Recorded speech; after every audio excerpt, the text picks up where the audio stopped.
a member of this panel of people that I've worked with and people I've admired for most of my adult life. And I also very much appreciate the passion that's in this room. I could feel it just walking in. This is a room full of people who care about freedom, who care about their country, their native country, people who've suffered, and there's nothing like individual suffering and losses to focus the attention on a very, very important problem. Now, with regard to Iran, there are three very dangerous consequences with regard to the path that it is on. The first one, of course, is that it becomes nuclear weapons capable. That has a geometry all unto its own. We tried for years to prevent North Korea from becoming nuclear weapons capable. We are, as a matter of policy, bent on making sure that Iran does not achieve the same thing. The second reason, the second danger that eventuality would pose, if in fact it does happen, is the fact that it would trigger a nuclear arms race in the Persian Gulf. And that is also fairly certain, a fairly certain outcropping of that first eventuality. And the third one, and the one, frankly, that as National Security Advisor worries me even more than the first two, is that Iran, as a state sponsor of terrorism, could easily be seen to be the type of country that would export that kind of technology, weapons of mass destruction, to terrorist organizations. I would tell you that the rapprochement between Russia and the United States started very early on in 2009, and that Iran was one of the central reasons for that rapprochement.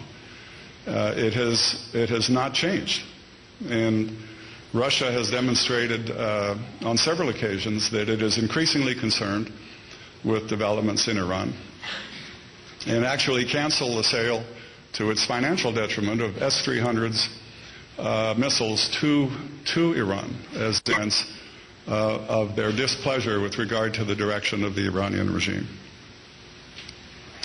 So too has China, although belatedly, but nonetheless persuasively joined the sanctions.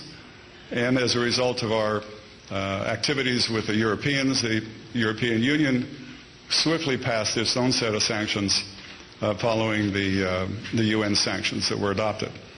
And thirdly, individual countries who may not have been signers to sanctions have put punishing sanctions on Iran as well. Now, the full weight of all of these sanctions probably won't be felt for another 6 months to a year, but this is a methodology that is unprecedented. It is by no means the only thing or the last thing that is going to happen if Iran does not change its way. I know of no time in the past 15 or 20 years when this country, where the Arab world and the Europeans have been as united as they are on this particular issue. Everywhere that I've been and in every conference that I've been to, the question about the Middle East and the overarching shadow of Iran on top of that process argues very persuasively that this is one of the defining issues of our time. And I can assure you that on matters of collective security between us and our friends, that there have been many discussions, and I'm sure those discussions are continuing.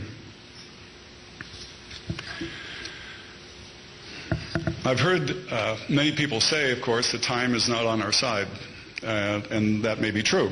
But I would also argue that time is not on the Iranian side, because the willingness to talk, the willingness to continue to go down this road without any tangible results eventually means that sooner or later the world will conclude, and we will conclude as a nation, that Iran has defined itself, and we will have to proceed with what we must do in order to achieve the successful goals that have been articulated. And I think that this conference serves to underscore not only just the emotion and the passion, but the logic that we have to take this on and we have to be successful. And I thank you very, very much for inviting me to be here. Thank you.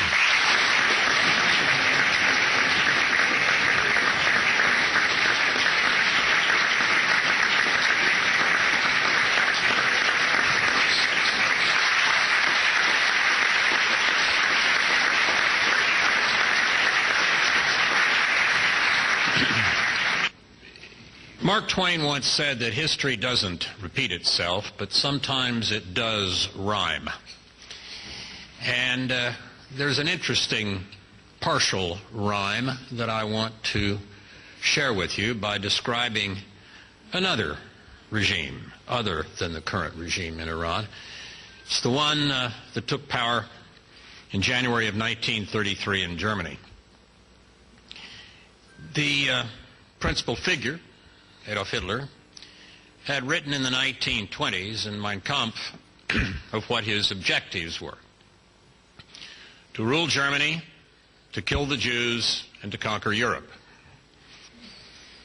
And so we had Munich. And so we had Chamberlain return smiling and raising the peace agreement that had been reached at Munich, saying that this meant peace for our time, to applause, to general approbation, that what at the time was called appeasement did not have a negative connotation right yet. It meant in 1938 pretty much the same thing that engagement means now. Talking seriously to your major adversary and hopefully reaching agreement with him. I mentioned that possible rhyme to point to a few parallels. Ahmadinejad and the Iranian regime today have some of the same characteristics that the Nazis did in the 1930s. The other phenomenon that is taking place is, of course, the Iranian nuclear weapons program. If you do not believe that it is a nuclear weapons program, I have a bridge in Brooklyn. I would be delighted to market to you. The worst and most irresponsible national intelligence estimate ever, several years ago, confused its headline with its footnote. Its headline was that Iran had stopped its nuclear program, nuclear weapons program. The footnote said, oh, by the way, it's still enriching uranium. The enrichment of uranium is the long pole in the tent in designing a nuclear weapon, or the reprocessing of the plutonium. That's what's hard. That's what takes time, not the design of the weapon.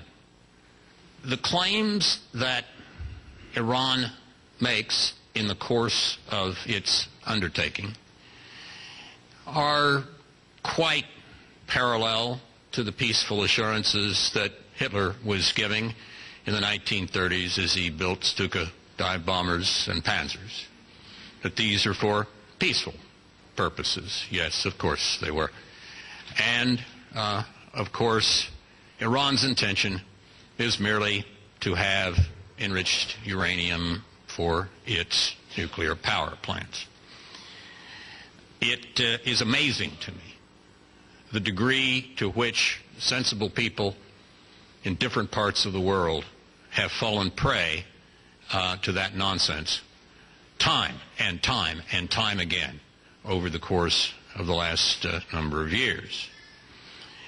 Well, in addition to parallels in diplomacy and weapons buildup, there are some rhymes with respect, of course, to Ahmadinejad's and the Iranian regime's treatment of Jews and treatment of dissidents, treatment of Democrats, those who want